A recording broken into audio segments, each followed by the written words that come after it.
Mustafa. Mustafa, allora come mai tu sei venuto nella nostra trasmissione? Innanzitutto di dove sei? Sono tunisino, però venuto dal nord. Del nord, quindi tu praticamente ci vuoi raccontare la tua storia, che prima eri al nord, mentre ora ti sei trasferito qui in Sicilia, giusto? Sì. Mustafa, quanti anni c'hai, Mustafa? Quasi 15 anni qua. Tu hai da 15 anni che sei qua, ma la tua età, quanti anni c'hai? La tua età, quanti anni c'hai? Sono da qua. Sì, l'ho capito. Dico, quanti anni c'hai? Quanti anni c'hai? 30, 25? No, 22 anni. 22. Ah, 22, bello freschetto sei. Sì, 22 anni. Sono 22. sposato, c'è la famiglia, c'è tutti sì. questa. Però lascia quella famiglia qua di là. Però Tu praticamente qua stai con la famiglia? No, non dormi, l'altra 2 o 3 giorni non mangi. Non mangi? Per questo sei così magro. Quanto pesi? Quasi 40 kg. 40 kg.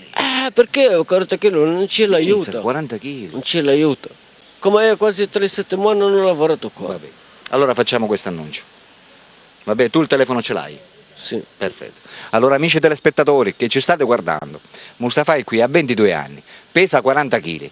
È diventato 40 kg perché purtroppo soffre la fame. Per tutti quelli di voi che lo volessero aiutare ed evitare magari che Mustafa anzi 40 diventi 35, addirittura magari 30, scheletrito, e allora non potranno fare altro che dare un'offerta a Mustafa. Non potranno fare altro che chiamarlo al suo numero di cellulare che Mustafa ci sta dando e che state vedendo in sovraimpressione. E vi raccomando, se volete evitare che Mustafa diventi anche 25 kg e scompaia, e allora fate una bella offerta. Dico bene? Sì, giusto. Al suo numero telefonico che state vedendo in sovraimpressione. Io vi ringrazio a nome di Mustafa. Mustafa è qui, vi vuole ringraziare lui stesso, ringrazia. Va bene, dovrei un numero. Salutare tutti Italia, tutti se va qua o nord. Perfetto. Voglio salutare tutti, però ma tutti uguali questa. Se voglio il numero mio, sono pronto. Perfetto. Come ti voglio tu, però sembra meglio.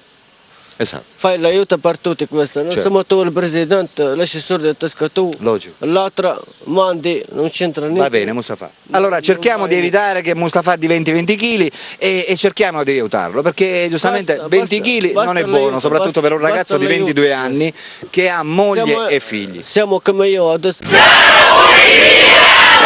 Oh yeah!